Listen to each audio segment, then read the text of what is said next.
Hello student, how are you all? Okay, today we study about our country India.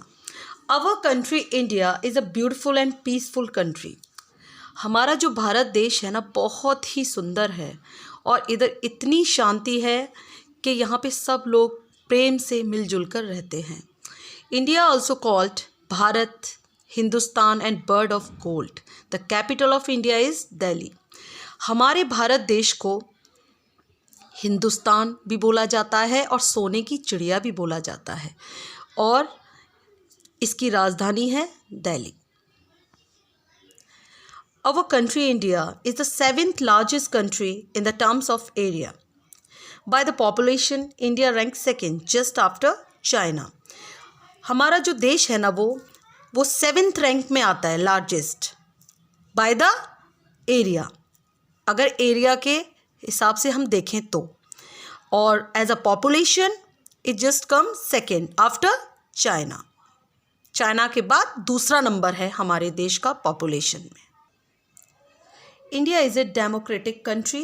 Here all religion people live together with peace, harmony and celebrate festivals with each other.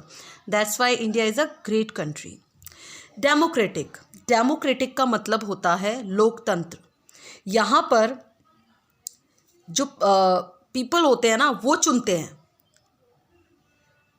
They are elected by the people, for the people, by the people is a simple meaning. A democratic country, organisation और system is govern by representative who are elected by the people, जो peoples द्वारा elect किए जाते हैं by the voting system. And हमारे देश में सबसे बड़ी ख़ास बात है कि यहाँ के कितने सारे रिलीजन्स हैं. हिंदू, सिख, क्रिश्चियन सब लोग मिल के रहते हैं. हिंदू मुसलमान आपस में जो फेस्टिवल्स होते हैं वो सेलिब्रेट करते हैं साथ मिल के, और एक दूसरे के साथ उनका प्यार भी बना रहता है. इसीलिए हमारे देश को एक महान देश बोला जाता है. National anthem of India is जन गण मन. हमारा राष्ट्रीय जो एंथम है वो है Jana Gana Mana. The national song of India is Vande Mataram. और हमारा जो नेशनल सॉन्ग है वो है Vande Mataram. Our country was enslaved till 1947. India got freedom on 15 August 1947. हमारा जो देश है वो स्लेव था, गुलाम. 1947 तक फ्रीडम मिली हमें 15 अगस्त को 1947 में. There were much freedom struggles to free our motherland. Many eminent leaders gave their lives who are remembered to that date. ऐसे बहुत से महान नेता हुए जिन्होंने पूरा अपना योगदान दिया, कंट्रीब्यूट किया हमें आज़ादी दिलाने के लिए. आज भी हम उन लोगों को याद करते हैं और उस डेट को उन्हें सैल्यूट करते हैं.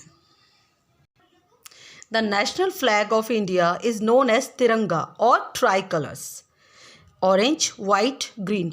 हमारे जो देश का ध्वज है, जो फ्लैग है, उसे हम तिरंगा बोलते हैं और ट्राई कलर्स भी बोला जाता है. क्यों? क्योंकि उसमें 3 कलर लगाए जाते हैं, ऑरेंज, वाइट, ग्रीन. और इन तीनों कलरों का एक मीनिंग है, सिम्बोलाइज है. जो ऑरेंज है वो सिम्बोलाइज करता है साहस और बलिदान को. सफ़ेद वाला कलर करता है शांति, एकता और सच्चाई को. और जो ग्रीन है वो सिम्बोलाइज करता है ट्रस्ट एंड एग्रीकल्चर को, हरियाली को. Our country India is located in southern part of Asia and is considered to be a peninsula. हमारा जो देश इंडिया है वो सदर्न पार्ट ऑफ एशिया में लोकेटेड है, इसीलिए वो पेनिनसुला कहलाता है. India has 8 neighbouring countries. The countries are Bangladesh, Bhutan, Myanmar, China, Nepal, Pakistan, Afghanistan, Sri Lanka. ये जितने भी देश हैं, 8 देश, ये हमारी सीमा से लगे हुए हैं. हम लोग आपस में सीमा एक दूसरे से शेयर करते हैं. India is bounded by 3 water bodies in east, south and west, and land in north.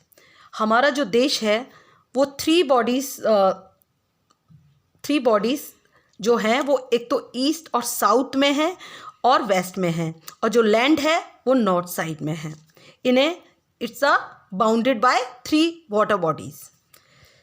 India lies in continent of Asia, और हमारा देश कहाँ पे लाई करता है? एशिया के कॉन्टिनेंट में।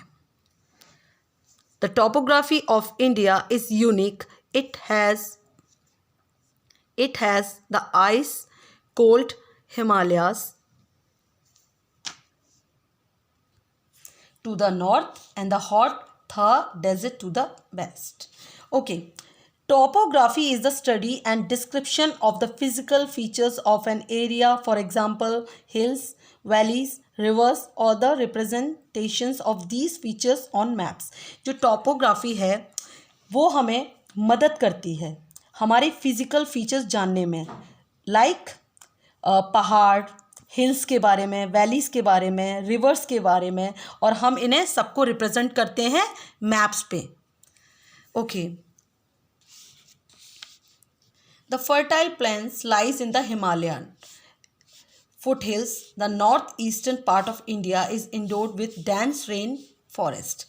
जो फर्टाइल, जितना भी फर्टाइल एरिया है वो कहाँ लाई करता है? हिमालय फुट हिल्स की जगहों पर। The north eastern part of India is endured with dense rain forest, और जो northern eastern part of India है वहाँ पे बहुत ही घने जंगल हैं, और उसे क्या बोला जाता है? रेन फॉरेस्ट, जहाँ पर काफ़ी बारिश होती है। Mount Everest, the highest mountain peak of India. ये तो आप सब लोग ही जानते होंगे कि जो माउंट एवरेस्ट चोटी है वो सबसे बड़ी चोटी कहलाती है हमारे भारत की। India has wide variety of wild life. Tiger can be found in many forest and biosphere reserves. और ये भी आप लोग को पता होगा कि हमारे यहाँ बहुत सारे वाइल्ड लाइफ टाइगर्स और बहुत सारे फॉरेस्ट हैं और बायोस्फीयर्स रिजर्व्स हैं जहाँ पे टाइगर्स को संरक्षण किया जाता है, उन्हें बचाया जाता है ताकि उनको कोई ह्यूमन बीइंग हानि ना पहुँचा सके, उन्हें मार ना सके। They are Asiatic lions preserved in Gir forest. जो एशियन लॉइन्स होते हैं उन्हें प्रिजर्व किया जाता है गिर फॉरेस्ट में। गिर forest is in Gujarat. You can C one horn rhinos in Assam in Kaziranga national park. और जिनका एक सींग होता है, सींग वाला जो उसको बोला जाता है, पता नहीं वो गैंडा बोला जाता है उन्हें, राइनोस होते हैं, वो आसाम के काजीरंगा नेशनल पार्क में पाए जाते हैं। In the desert you can see a large number of camels. अब डेजर्ट कहाँ पे है? इन राजस्थान। आप लोगों ने देखा होगा राजस्थान में काफ़ी कैमल्स मिलते हैं और वो वहाँ सरवाइव भी कर जाते हैं क्योंकि जो उनका हम्प होता है ऊपर, उसमें वो वाटर स्टोरेज कर लेते हैं, काफ़ी टाइम तक बिना पानी के वो रह सकते हैं आराम से। Other than this they are cheetah, leopard, wolfs, nilgai, elephants in many forest. बहुत सारे जंगलों में ये सारे जानवर पाए जाते हैं। And other topic, Mahatma Gandhi is called father of the nation and also called Bapu. जो महात्मा गांधी थे वो फ्रीडम फाइटर तो थे ही, लेकिन उनको फादर ऑफ द नेशन बोला जाता है और एक नाम और दिया गया था उन्हें, वो था बापू। सब उन्हें प्रेम से बापू बुलाते थे। This all are important fact about great India और भारत देश। ये सारी जितनी भी बातें मैंने बताई आपको स्टूडेंट, ये सब हमारे भारत देश को उजागर करती हैं कि कितना महान देश है हमारा, बहुत ही ग्रेट इंडिया।